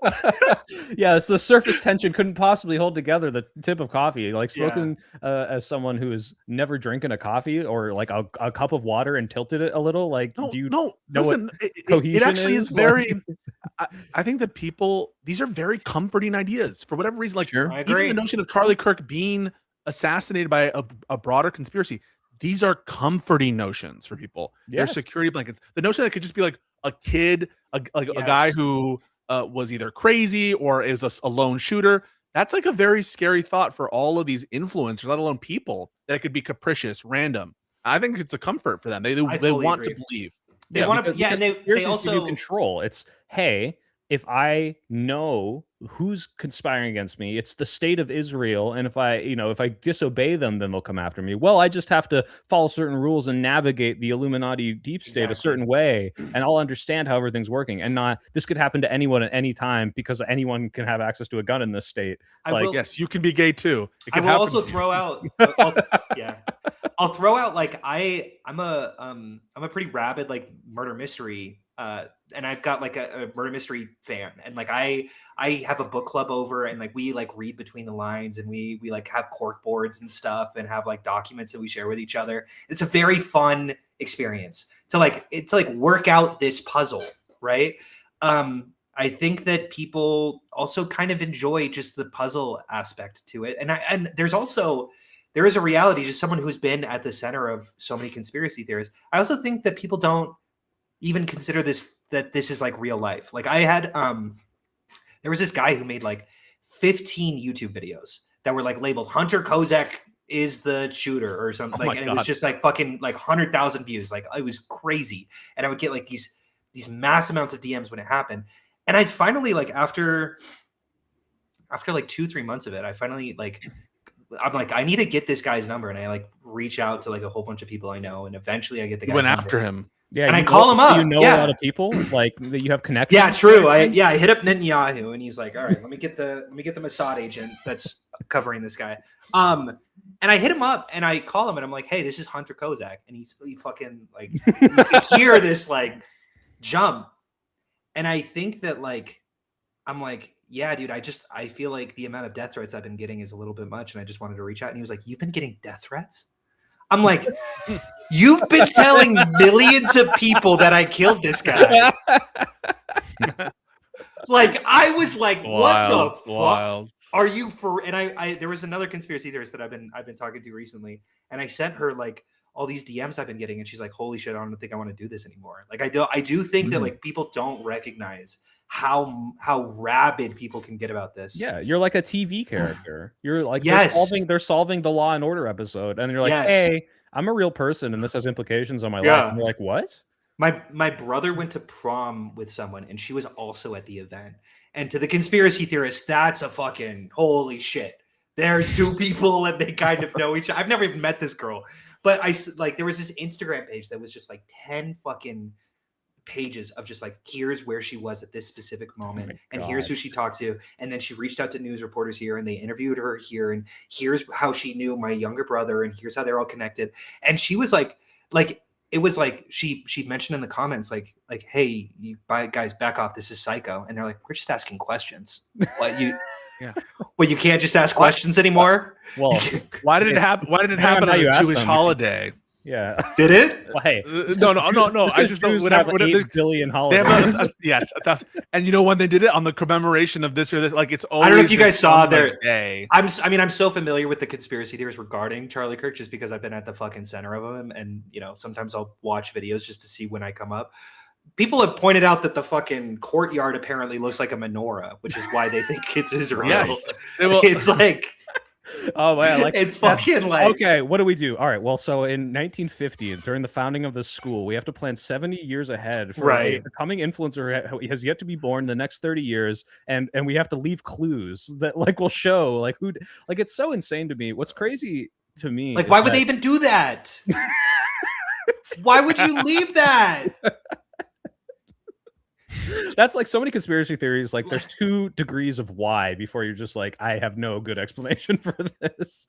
But for sure. Because then they'll just pivot. They're like, well, I don't know. I'm just speculating. Because they're rubbing it in our faces. They need to leave us clues. That's why you fold the $20 bill and it looks. Or they like want to get caught. Actually, and they want to get caught. They've got like a psychological impulse to just like there's a. Well, I was going to say, like that's Rob Noor's literal explanation for some of the shit where it's like, well, why would they do that and be so stupid and like do all this shit? Like, because they want to rub it in your face. They want you to know that they're dominating you and they can stand by the corruption. Right. It's part of it. Yeah, they want to give you a chance to fight back against it because they think they're unstoppable or whatever. But I was going to say, you talk about the connections between this girl your brother took to prom, the fact that your brother was in a shooting and you were involved in this big shooting event. And what's crazy to me is like my conspiracy brain would look at that and be like, you're telling me that coincidentally, these two family members just happen to be completely unrelated shootings. And the more harrowing answer is not that you guys are all part of a Hollywood stooges hired by the FBI or Mossad. The harrowing answer is America has a school shooting and gun problem, and the coincidence is unfortunately all too common. Like there's another brother that I have who was in not really a school shooting, but like there was second brother, a second brother, and it's like. I mean, I do come from a big family. I'm a Mormon kid, born and raised. So like seven kids, 3 of us have been involved with a like in a school shooting the third guy, there was like a gun at the school, and then the guy approached him and was like, yo, tell me that you love me or else, like basically. And then he was like, what? I love you. You're fine, dude. And then like later he was arrested like 10 minutes after. So it's not like a gun went off, but like that's still like, you know what I'm saying? Like, that's just shit that happens in America. That's why I always tell my bros I love them. Love you, dog. True. That is just standard, bro. That is standard. You didn't just buy a firearm, Pisco. You got to tell him you love him more, just in case. And my does he have like 2 guns now? Speak of the devil. Who? Hutch. We actually have a fourth member of this podcast who sometimes comes on. Yes, he will sometimes come on when it's time to attack people. I'm joking, guys. I'm joking. You love Hutch, though, right? I do love Hutch. Hutch is your boy? He's my boy. He's my boy. Okay. You got to make sure to tell him that. I love the news. I had a news question for Hunter. Hunter, do you fuck with the war? Do I fuck with the war? Yeah, do you fuck with it? Fuck, I don't know the next lyric. I'm sorry. I nailed the first bit. Do you fuck with it? What's do going I fuck on? with the war? Well, that was a little dicky oil. I do not fuck with the war. I think that Trump is. I would bet that he looked at his current approval rating, and then he's looking at the approval rating for Bush right after he went to war with Iraq, and he's like, "Shit, that's what we do. That's how you fucking do it." That seems a little conspiratorial. I don't know. Whoops. Yeah, like there's some reporting that he just like decided to do it one day because he was just getting like pissed or something. Like I believe women are too put that past him. He is so emotional. He is so impulsive. He's a fucking baby. Yeah. Like I really do think that he was getting a little full of himself. He did this whole thing with Delcy Rodriguez in Venezuela. He had the obliteration strike last year. And I don't know, because like the big question everyone's asking is, what is the plan here? What is the long-term strat? And now Trump, speaking of approval rates, I don't think this is going to help. He says Mark Levin is like the incarnation of MAGA itself. I mean, he's doubling, tripling down. Even when at moments he seems like, oh, if we could only get a deal. So what's going on, man? Yeah, I think someone put it really, really well, where I was giving my theory about like approval rating, and someone corrected me, and he was like, you don't understand narcissists that well, because Trump is a fucking narcissist, and he looks at the Middle East and he's like, no one has been able to solve this for 2,000 years. I can solve this. I can be the deal breaker. I can be the guy who goes, hey, let's just all get along and fix the issue and be the fucking hero. Because he really wants to be fucking celebrated. He wants to be the president that everyone thinks about when they think of the greatest president of all time. And I think that no one really told him that he can just do a good job. Right? He didn't think to go that direction. He went in a different direction. If you make people's lives better, people are really like, no, yeah, I want to bomb Iran. No, it takes work. But I don't know if there's a military solution to reopen the Strait of Hormuz. So he's kind of got himself in a bit of a quagmire here. And he keeps saying that he knew that it was going to happen, but also that it was surprising, if I'm remembering correct. Did he not say, correct me if I'm wrong, that everything is going fine in the Strait of Hormuz, like as it's like closing off, and he's like, oh, it's going to remain open. And I mean, like just empirically. It's open, it's closed, the war just started, the war's ending. We're not doing ground trips. We might do ground trips. Like it's all contradictions. And we said ground trips over last week. We didn't even cover that. You have an expeditionary force there. I mean, he might deploy them. I think that he's likely to. I agree with IRI. I don't really see a military strategy that is going to address this absent a deeper commitment. And I don't think that the Iranians. I mean, look at it from their perspective. Assuming what we ought to assume about Trump's personality flaws, you don't think the Iranians are aware about that? And you don't think that they realize that they have to reestablish deterrence? and not any of the promises that Trump could offer. Imagine it really was like, okay, we really won't go after your oil infrastructure if you just open the Strait of Hormuz. They can't rely on that shit.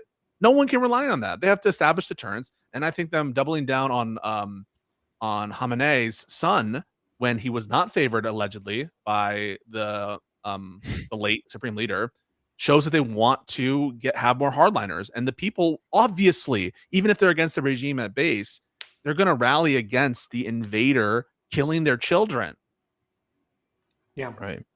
Do you guys think that this will? I think most people are kind of against these. I will say that as often as I talk about the cult personality of Trump supporters, I do think that their base can be moved away from Trump. And I do think I've seen a consistent amount of people that this was kind of the last straw. I mean, Joe Rogan kind of famously is pushing away. Do you think that this is?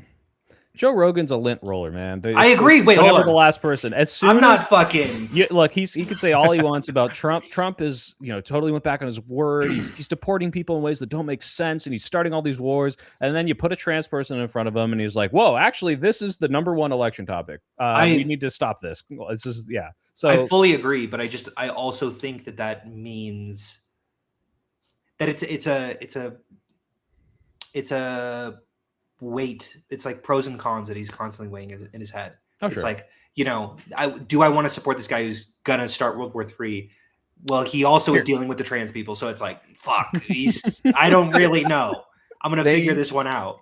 But sometimes that it will lean in the other direction where he'll go, oh shit, maybe I got to vote for a Democrat. I mean, he again famously endorsed Bernie.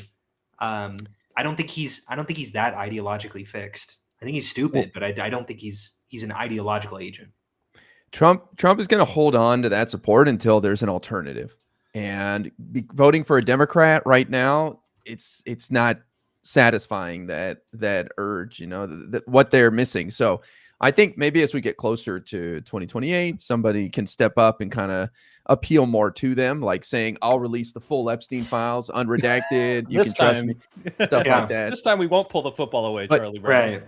Right. But right now, I'm seeing it, man. The firmware update was big this time for the Iran war. And this is a 47-year problem. They've been killing Americans. This is a threat to us, to the homeland. They snuck sleeper agents in.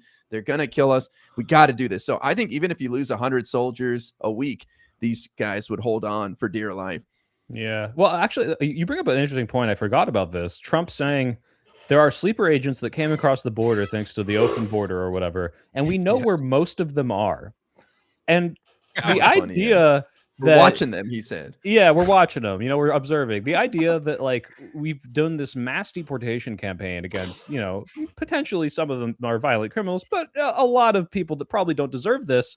And you had eyes on people that are like secret terrorist sleeper cells, and you still haven't deported them. You haven't done anything. Right. And also you're admitting that there are some you don't know about. I don't think you're supposed to tell them that. But it's all fucking bullshit. He doesn't have eyes on sleeper agents. It's just a way that he talks to his base, where he's like, "Guys, I'm dealing with the issue. I know that I haven't deported a lot of people." He's a sleeper cell. Then he definitely has his eye on Tucker as a sleeper cell for sure. Yeah.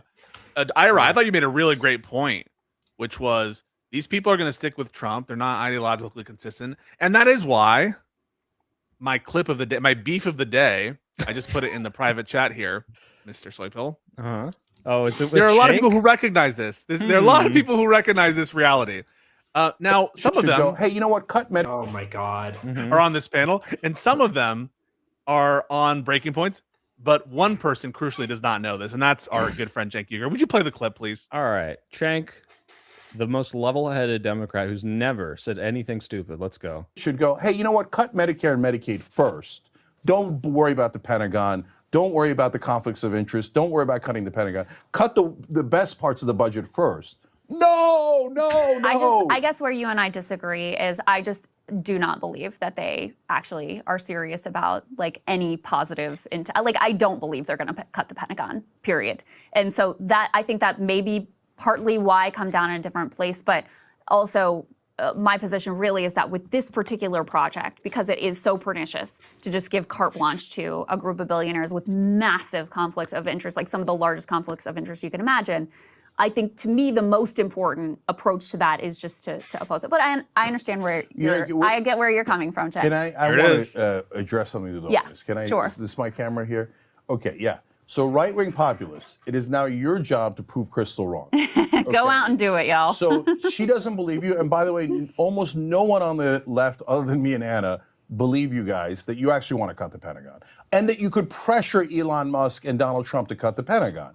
So are you going to prove the left wrong, or are you going to prove them spectacularly right? Am I going to have to come on here and apologize to Crystal for ever believing in any right-wing populist and say, oh, I was a sucker. Those guys are liars. All they want to do was increase the Pentagon, have more wars, more corruption, and they never held Trump accountable. We waited 4 long years for them to hold him accountable, and all they did was kiss his ass and show that they don't really believe in freedom. They said all this stuff about freedom, but they never meant it. They said all this stuff about drain the swamp, but they never meant it. They said all this anti-war stuff, but they never meant it. We're going to come back on here in 1 year, 2 years, 4 years, and we're going to keep doing a check. Hedge your bets a little harder there, if right-wing populists are frauds, I'm going to say, Crystal, you were right. There were frauds all along. Oh, is he going to say it? But I don't Okay, so I think have a question for Hunter. Oh, God. So the question is for long? Hunter. The question is for Hunter. So this is the question. So they increased Pentagon spending, they cut Medicaid, they went to wars, and they're the most corrupt administration of all time. Would you say that Cenk is delusional or very, very, very delusional? That's and great. why won't he just acknowledge he's wrong? No, I know. Tell me that, Hunter. I don't know. I don't think I watched Cenk enough to know what, because I mean the question that I have almost for every pundit, like, are you a true believer or are you a grifter? Like, are you doing this for the clicks and the money, or are you a believer, right? And I think Tucker Carlson is a grifter. I think Ben Shapiro is a believer. I think Candace is a believer. I think she's schizophrenic, but she's a believer. I don't know Cenk well enough to know if he seems like a believer who genuinely just, like, he does think fundamentally that he listens to these Republican pundits and he's like, well, they can't lie to me. That's not allowed. No, he seemed like such a good guy. Yeah. It's like, when go for it. Sorry, I haven't talked to a ton. I mean, like, for example, Barry Weiss, right? Like, I was on the CBS town hall. She's one of the kindest people I've ever talked to behind the scenes. Like, she is a very earnest, thoughtful, kind person that I was very, like, I only like a 10-15 minute conversation with her, but she was very kind. And I'm I texting think Candace, that, by the way, as you're saying this. yeah, true. I think that it's super fair to go, like, well, when she does a bad thing, well, she's not lying, because I would know, right? I know what liars look like, and that's because they. I mean, I think Barry is a very sophisticated liar, where she's got enough charisma that it's not obvious to people. Barry?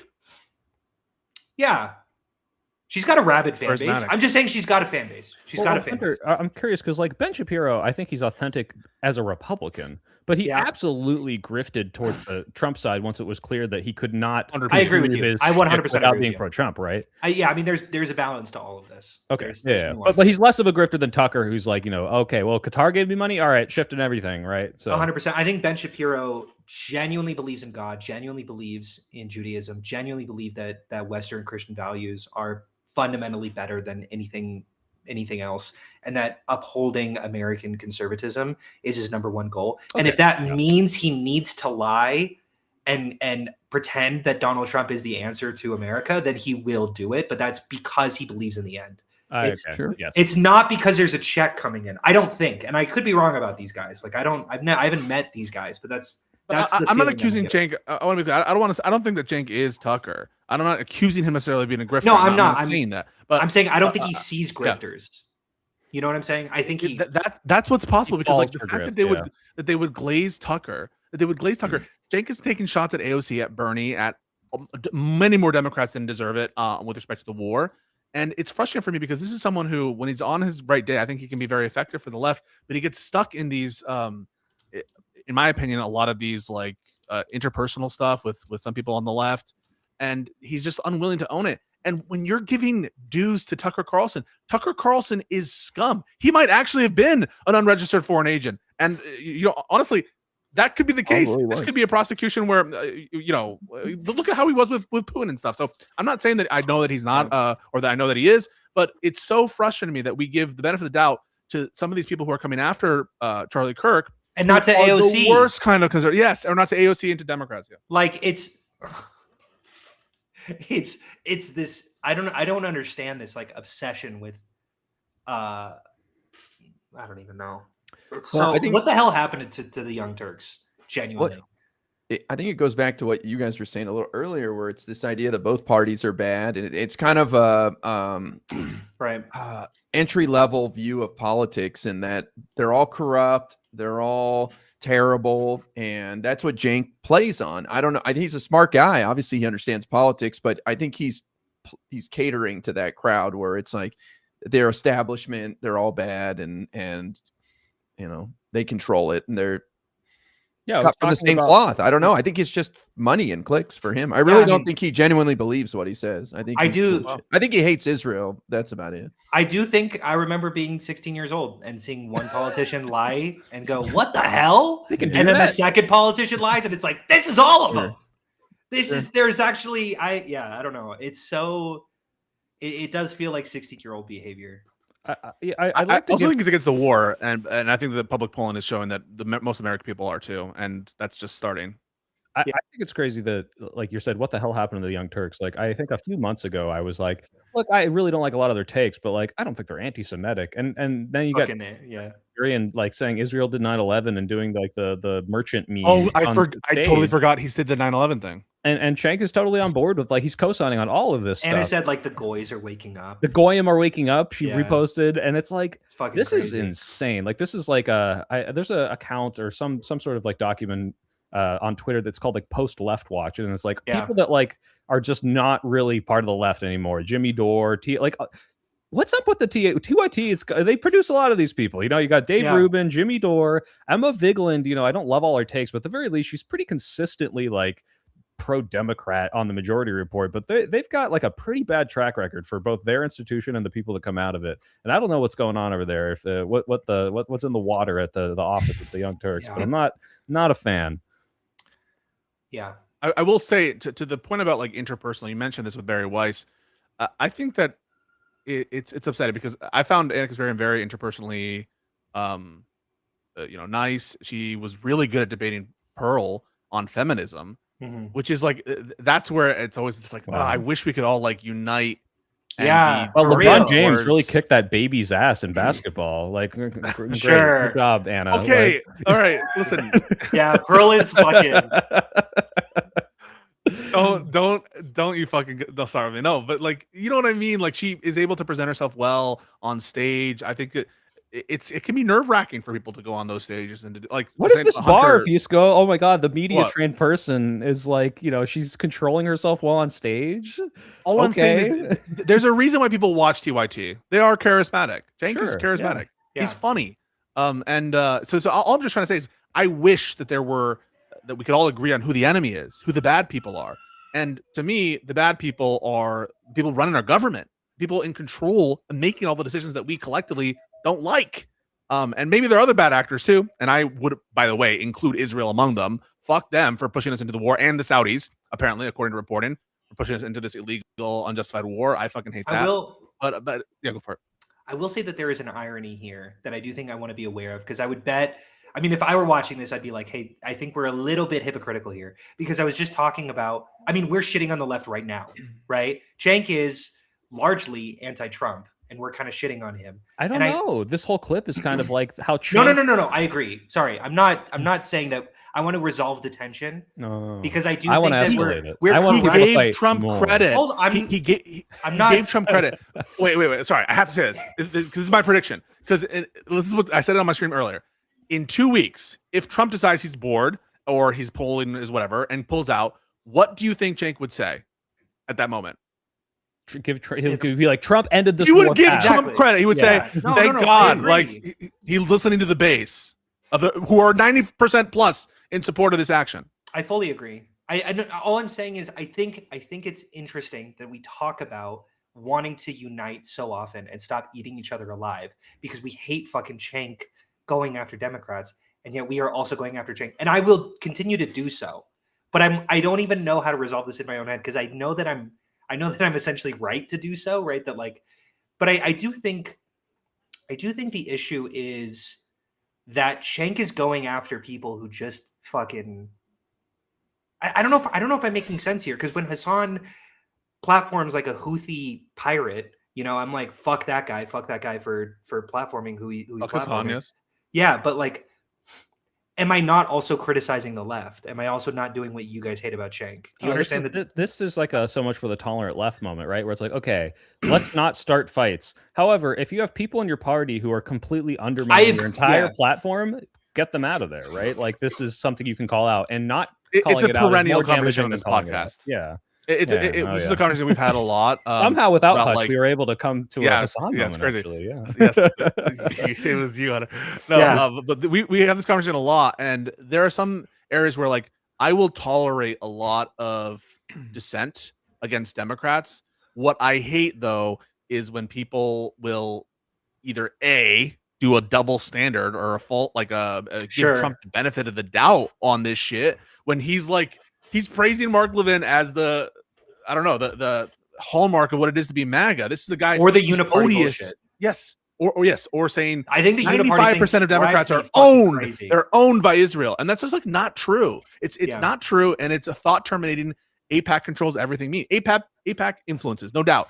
The Israel lobby, 100%. No one doubts they have influence on foreign policy in America. They've always had it. But that's not the same as saying Zog controls the government. It's all AIPAC, because that doesn't explain what we see when we see Democratic senators who take AIPAC money who are coming out strongly against the war. It's lazy analysis. Good things. Exactly. Yeah. No, I agree. Fuck. I guess we all agree on that. Shit, I think Cenk is going to push the can down the road 10 years, and he'll be like, all right, maybe the right-wing populists weren't sincere in their beliefs to say they're anti-war and that they want to come together and coalesce and find some populist common ground. But it'll take them a couple, Trump's fourth term. That's when he'll finally do it, I think. Honest question for you, Soy. Honest question. If it were Kamala Harris again versus Tucker Carlson, who would Cenk endorse? Oh my god! Oh my god! He might endorse. Oh my god! That's crazy. Yeah, he might do that. It does really fucking piss me off how often Tucker will use such dishonest interviewing techniques, but because he's going after like Republican politicians who are in support of the Iran. I think he went after Ted Cruz, if I'm remembering correctly. Yeah, he was with Huckabee, and he did some. Oh, that's right. Yeah. But he's a liar. He's disgusting. I'm like, dude, how are you guys being convinced by this? This is a bullshit argument. This is nonsense. I mean, yeah, they're both. By the way, Huckabee said that he would be fine with Israel extending as far as like past the Jordan River. I forget where it was to. He was like, "Yeah, I'll be fine with like Israel extending to their religious mandate." So I mean, I think both are pretty disgusting. But no, you expressed some credulity there, Guy. You don't think that like Cenk could be sucked into like a populist Tucker right wing candidacy? I just think TYT is still the majorly on the left. They're not this sort of both sides like Marjorie Taylor Greene's kind of base because she's a populist. I think like 80% of TYT's audience is still on the left, and they would not be down for Tucker Carlson. I will say that it kind of depends. It kind of depends on what the platform is. Yeah. I will because you look at someone like Hassan, who by the way has only ever been nice to me, who's only played my videos and been like, yeah, this guy's great. Still, I don't like a lot of the things he does. You see him shit on Democrats, talk about this uniparty, talk about how it's literally the same, how Gavin Newsom and JD Vance are literal the same person. And then he has conversations with left-wing politicians like, I'm trying to remember. I think he had conversations with Ro exactly. Or like Adam Mockler or something, like a lot of more of the like establishment kind of liberal politicians. He's like, I want to be a part of this. Like you guys, like I do want Mockler's to be a Marxist-Leninist. Exactly. Shout out Mockler, by the way. I love that guy. Shout out to Comrade Mockler. Exactly. No, yeah, and it just depends on like I think that when we're in the middle of Biden's presidency, it's not advantageous for an audience to talk about how cool he is, because Americans don't like the status quo. They don't like what's current. They always hate the current president. So when Biden is president, it's fuck that guy, and then when Trump is president, it's fuck that guy. And I don't know. I think it's pretty dishonest, and but it just depends on when we're at or who he's talking to. Because this he's cultivating. He's cultivating this this very far left uniparty strategy or uniparty argument towards his base, and then he wants to still go out and be politically effective, and that requires some cognitive dissonance. That requires him to essentially lie about what he said, or I don't know. You think his 2 runs for office would have humbled him after getting his clock cleaned, but he Cenk? still thinks the world of himself and his political views. Yeah, like it's one thing to talk your shit on the internet and have an audience, but it's another thing to go get some votes and get just creamed in elections. That's the thing But about. I will praise him for calling out Biden in terms of age at a time when this is something I give him credit for, because I thought it was a mistake for Biden to run again, but I did keep quiet about it. I didn't I might have mentioned it once or twice that I would have done it differently, but I wasn't all the time saying, hey, this is a mistake. And you know what? I regret that. I think that Cenk was right on the money there. I thought that a lot of his pre-election coverage was good. That's why I was even, as we were get ready for the Trump administration, I felt betrayed when I saw that tweet from Cenk where he said he's feeling hopeful now, because I really did think that in that lead up, notwithstanding the fact that he's not allowed to be president, and that he failed. Yeah, he did fail at getting popular mass. I thought he was correct to notice something that I was being quiet about. Sure. So yeah, no. But I will say though that it is for me a problem if you're trying to platform people like not platform. You're trying to promote as genuine good voices people like Marjorie Taylor Greene, Marjorie Taylor Greene and Tucker. I mean, that's disgusting. It is. There's a weird. there's a very weird reality. I don't know. I feel like I listen to people like TYT or Majority Report, or a lot more of the, I don't know what to call them, like the leftists, I guess.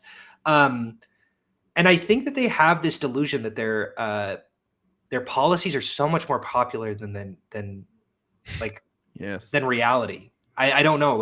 You like Cenk was so fully convinced that you go fully for Medicare for all, you go fully for I don't know, like fully divest out of Israel, and you're gonna rise the ranks, because that's what Did people you see are the Israel waiting polls for. though, Hunter? Did you see the recent Israel? Yeah, polls? they are pretty low. They are very low for sure. It is I think an it's insane change. yeah. So we're seeing now, I think, even in terms of who you're more sympathetic with, as between Palestinians and Israelis, and for Democrats, it's It's at like something 15, insanely 20% low. or something. Yeah. I think maybe I saw even lower than that. 17% approval for Israel is what I last saw, but obviously there's 1,000 different polls. Yeah, no, I fully agree with that for sure. But I just think there's a delusion. There's a delusion about how popular your policies are, and that the idea is, and it stems from this idea that all politicians are corrupt, right? That if you believe that the entire system is rigged, and all you need to do is go talk to the voter, and then they're gonna go vote for you, and that's the whole issue. You just need one honest factor, and it's the Jimmy or what's the old ass movie? Jimmy Goes to Washington or whatever. And, yeah. I forget the Mr. Smith. Mr. Smith Goes to Washington. That's all you need, is just some honest actor who can defeat the bureaucrats, and then you realize the fucking voters actually don't like you, and the voters don't want their But he doesn't their insurance accept companies. No. He said he blames the media. If only the media would let me speak, and then he blames the income that he got, right? Yeah, the fact that they outpaced his donations, even though sometimes that's not true. I know Nina Turner ran fucking 4 or 5 times and lost every time, and she outpaced her opponent in terms of donations and spending during the campaign. Well, and it's that was the evil money that came in. Exactly. It's different. Yeah, I think these guys are holding themselves back by constantly looking for things to blame, instead of just saying, hey, how can we improve our messaging? How can we, reach more people? Because that's the solution. You can't just sit around and fault other people for your failures. You don't get anywhere in life in general. And part of that, I think, for Democrats, and yeah, we should learn. I think Democrats need to take advantage, and I think a lot of them are, of how unpopular this war really is, and how much of a liability, if Trump gets bogged down, it will be for him in the midterms. I think that Democrats should not be voting to fund this war, and it's not a popular war. Are you talking about Iran or Israel? Iran, yeah, Iran. Okay. But both. Well, what do you now? Actually, both. Yeah. No. What for are you sure. suggesting, Pisco, as voting against Yeah. a supplemental package if it comes along? Yes. So Okay. me, like Dan Pfeiffer, I think that we should vote against the supplemental. I think that we should have had all Democrats. I know we lost 4 on the War Powers resolution. I don't think there should be any dissent here. Now, I think by and large, we've seen a unified caucus among in virtue of the Iran war. But this is going to be a really excellent way to get to a lot of different issues that are liabilities for Trump. Liabilities for Trump, prices, the economy. This speaks right to it. Intervention, like being just a liar, right? Even though we all know that the no new wars thing was bullshit, they said it. They said it all the time, and so we can hold them to it. Another thing, Epstein files. I know it's a little disenchanting, and it's not true. I think it's a cope. I think that like the Epstein files caused this, just a distraction. But these are just the kinds of things that this conflict brings out. This guy doesn't care about you. It's all about corruption. He's listening to foreign powers. He's getting us entangled in wars. He's raising prices. And so I think it's just a very useful opportunity for Democrats to make the most of it. I mean, think about 2006 when we were in the height of war. Democrats performed beautifully, and now I think even the betting markets have us favored slightly. Again, do not count your chickens before they hatch. For sure, to win the Senate. I'd be shocked if we. This don't will win the all Senate, be better. though. Yeah, you'll be shocked. Really? I look The at map how is unpopular the the map is Republican Party horrible. right now. I know. I hear you. I hear you. And especially if if the SAVE Act goes through, which I don't know. I don't think it's going to. I don't think it will. Yeah, I don't think it will. Well, real quick, before we wrap on the Cenk stuff and move on to the final stuff, I had forgotten, Guy, you debated Cenk, right, on Jubilee. Do you have anything from that in-person experience that was different from what you would have seen on TYT, or what was that like? I mean, I was thrilled. I got to call him a political pickup artist. He just gives people press this one button and we'll fix it all. Like wearing a stupid red top hat to the bar, you'll meet all the girls. How about working on your personality, your fitness, your life? You know what I mean? And just meet a decent person. But let's bring ice cream.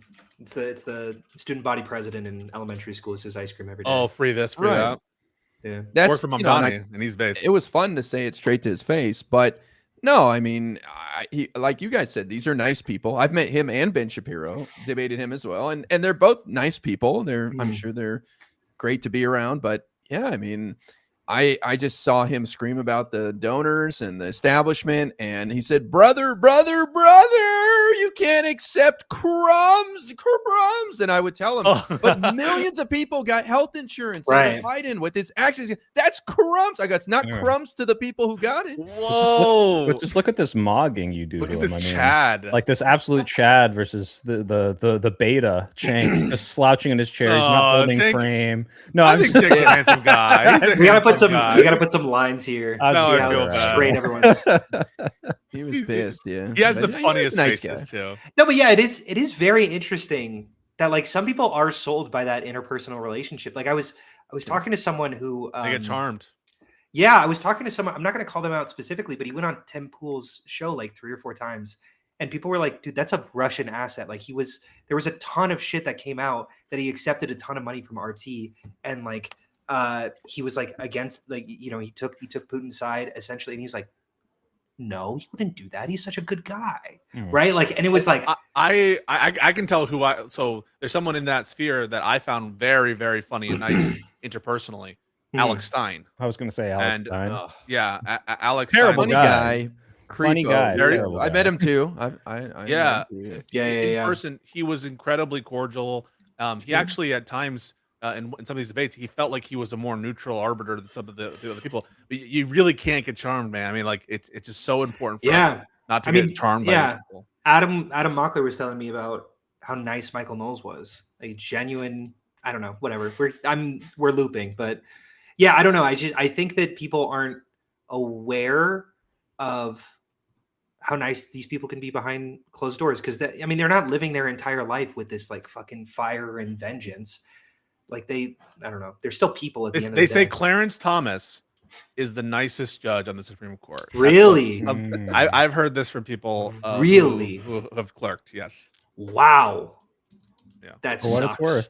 I mean, they say it about Trump. They say he's really charmed. Bill Maher got charmed, if you recall. That's true. Yeah. Haters. Yeah. He was really nice to me. One time. Okay. He's like, shit. Wait, hold on. Yeah, well, I'm sure that's what Dog said that about Hitler. They said, he pet me behind the ears and scratched, and my tail wagged and everything. Right. All right. For the last thing before we wrap up here, I know you have a debate at 6, right, Hunter? I do. Okay, I'm no, we I'm doing a debate on the Road to Housing Act on Prime Ooh. Kai's panel. Oh, fun. I'm All Kai. right. Shout out Prime. Well, let's get through the last thing relatively quickly because I don't have too much. But I'm to say. prioritizing you guys, which is why Aw. I'm there and not here, Oh, or I'm very here and nice. not Thank there. you. Thank you, Hunter. At least Hunter, one H name is prioritized. And live and True. learn. We love you, Hutch. Hutch. Fuck, yeah. Can we get a It's resounding all fuck Hutch? love. Remember? No, we love Hutch. We love Hutch. Yeah. So we would never there's say. some. Wait, what is it? What? Never mind. I'm not gonna say that. Yeah, you're right. We would never say it. There's some races, some primaries tomorrow. One of which is the cat. Abu Yeah, you got it. Gazelle. Almost. Abu Gazela. Abu Is that how you Gazelle, is how you pronounce pronounce it? Yeah. Okay, Cat I Abu think so. Gazela, and I was Abu curious what your Gazela. guys' thoughts. I mean, she, this is directly tied into our last topic. Is I don't know if she's not from the Young Turks, but she's from Media Matters. She's very much a progressive sort of populist person, and if she wins the primary, I mean, it's a blue district. She's going to win that House seat. What are your guys' thoughts on her campaign and how that's going? I endorsed her. I've Okay. liked her a lot, and I know that this is kind of a weird point where I think she's right in between us and the Young Turks and Hassan because they're also endorsing her, but her foreign policy takes were very, very good, even though she got blown up on Twitter for that. Oh yeah, for saying we would defend Taiwan, right? And that Ukraine shit, yeah, based. Yep, 100%. That's the kind of shit I want to hear. I don't want to hear this we're spending too much in Ukraine. No, Ukraine is defending against the fascist. Absolutely, she hit that hard. She's extremely pro Ukraine, sick. extremely pro Israel, extremely pro Taiwan, and that's the Is she? pro Palestine. yeah. Oh, what did I say? Did I say said pro pro Israel? Israel. No, yeah, she's not taking anything from that. Sorry. Wait a second. Fuck. I'm It's not a sorry. Mormon at It's gonna all. get clipped. Well, no, I- but also she was I think good in that debate that she did, and she streams too, and is decent on. I like her a lot. Yeah. Yeah, I think I really hope that she does well. Seems like she's got a really good chance. Some of the discrediting, they said, oh, she used to be a Republican. I'm like, so did Elizabeth Warren. Everyone. And Elizabeth Warren is one of the more progressive So did Hillary senators we have Clinton. right now. So was Hillary Clinton. And it's like, you can't hold that And against Cenk. them. That's to their credit. Yeah, and And Cenk. me. It's and Hunter. You were a Republican. Yeah, I grew up You one of the Mormon, Ayn and I was Rand people? I was a huge Mitt Romney fan. I was like that Mitt fucking guy. Romney, My wife yeah. actually campaigned. That was her very first job was campaigning for Mitt Romney, and she spent like a year and a half doing that. And we were You watch Sister Wives? no, but my wife knows one of those people and went to church with Oh. them growing up. Yeah. Shout out. She was like, I don't know if I'm going to give the name away because I don't know if that's my right to do, but my wife was like, no, she sucks. She's an awful person. There. All right. Did you guys see the controversy? Wait, no, on- wait. Is sister? I don't know what Sister Wives is. I was talking about Real Lives of Mormon Wives. Okay, different. Probably the same. Similar. I don't the follow question? any of this shit. Sorry, go ahead. No worries. did Sorry, you I guys didn't mean to see- start. There was some controversy that broke on Friday night, I think, over Kat's race, and that there's a story that influencers were paid $1,500 to write negative things, kind of not specifically about her, but just be careful of candidates that are like influencers. And some redhead guy on Instagram got busted and he had to apologize. And there was kind of a connection to Kat because her, I guess her husband or something, podcast host was the person who kind of broke the story on MS Now. And I thought, okay, that's interesting. But if Kat Abu Gazela was involved in creating some dark money organization that paid influencers to talk shit about her, I think that's fucking gangster. And I think that's amazing. And that's the kind of bare knuckle politics I want to see from Democrats, Hell Wait, yeah. so got a she- lot of I don't attention. want them to lie. I don't want them to lie, but it would be kind of big. Wait, so you're I saying will- that she paid people to talk shit about her? It's possible that there's a dark money organization that nobody knows anything about. I forgot what it's called, like Unknown Democrats or something. And they have no presence or anything, but they were sending money and offering money to influencers to talk shit about her, basically. And so people. What's the conspiracy that she started it? Yeah, why would she do that? Yeah. Why do we know that she did it? Because the woman who was on MS Now breaking the story has a connection to her partner that they hosted a podcast together. So there was kind of a So it's a little- conspiracy What a that weak she might have been fucking- behind it. That would be fucking wild. But why would what she a do fucking that? Is it because is it's so like the effect of the Tallarico on the Colbert stuff. It's like the negative no, thing totally. that happened Fair. rally around Right, the like you person. create some negative That was story crazy. about you. Yeah. Shout out Barry Weiss for getting Tallarico elected. But by the way, I think allegedly. I think I'm the only person who believes this conspiracy theory. Okay, I don't think anyone else is talking about it. But You I think she it's did it and you gangster think if it's good. true. Yeah, I think it's You good. think she did I it. like that. These are the dirty tricks we need to do to win. You know, like you got to do what you got to do to win. I do Okay, not. I'm gonna be Hutch. strategy. I'm gonna be Hutch. You have to be pure, man. You have to be pure. Come on. Hutch would be I'm down for joking. this. I'm joking. Yeah, I think it'd be done. I think you think it's awesome. You got to But win. no, I think she should win. I hope she wins. But either way, I am excited about the Democratic selection that we have in front of us. Not just down the road for 2028, but now. And the Republicans seem to be a mess. 100%. Texas primary. Maybe I know that you have to listen. I just wanted to, this one last thing. The what's his name? Harrington on CNN, X538. He showed that the polling is now closed between Cornyn and Paxton vis-a-vis Tallarico. It's a race no matter what. Mhm. That Cornyn recent polling says 2 points ahead of Tallarico, Paxton 1 point ahead. This is a race. And still, even though Trump signaled that he was going to endorse and that would decide everything, he hasn't done it yet. He's sitting on the sidelines. It's crazy. Yeah. Well, even Laksha, who's pretty conservative, said like 25% chance maybe of a Democrat winning. Like, oh, okay. Yeah. I mean, that's where I would be too. Yeah, but Trump is holding out for the Save America Act. He thinks he can. I mean, he has pressured John Cornyn to abandon his position on holding up the filibuster in favor of passing the Save America Act. So he in exchange, right, for the basically. Yeah. But he still hasn't endorsed. Pisco's right. It's good for us. But I wish people, I've said this before, I wish people would focus on the more winnable races for the Senate, like Ohio, for example. You don't hear anybody talking about Ohio. Sure. But I get it. People Amy are Acton excited about that. Amy Acton consistently now ahead of Vivek Ramaswamy for the governor's race. We have Sherrod Brown, Wow, who's competing against. Oh my God, is it Moreno? What's his name? No, Houston. That's not him. Houston, John. Oh, Houston. that's it. Yeah, And he replaced that's a race JD. too. Yeah, I think Ohio might be a must-win for us. I think Well, Ohio To win the Senate or what? What do you mean must win? Yeah, so like obviously Michigan. We have to hold everywhere. Michigan, Maine, Georgia. Yeah. Yeah. Well, Georgia we have to win, but I mean to gain, right? Oh wait, Michigan is not a. Michigan is blue Michigan will right be now, but it's retained. going to be empty. Yeah. No, we have to win 4 if we want to control the Senate, because we have 47. So Maine, North Carolina are the 2 easiest. And then I think Alaska is the next one with Mary Patola. She's already won statewide, but nobody's talking about that. But I think they will. I think they'll start to get into her race. Yeah, I mean, it's it's Alaska, a while till the midterms. Alaska, Texas, Florida, Ohio. I would say Ohio. I'd say Alaska and Ohio are the next 2 after Maine and North Carolina. Yeah, it makes sense. Everyone's excited about Texas flipping. Like that's. What do you think the chances are, Hunter? For I don't pay attention to this enough. For Tallarico winning, fuck, I have no clue. I'm always just gonna cite a poll and just go that 18%. 18%. Very specific. If you predict that and the next Middle Eastern war, exactly, going to be the then I got to be on CNN. You're going to be on CNN. You're going to be TNT, a majority report everywhere. We'll Hell yeah! Well, I guess you already it's that were. Easy. Was I on those places? I said I guess you already were on a bunch of different. Yeah, true. Oh wait, Hunter, you've been to more prominent place.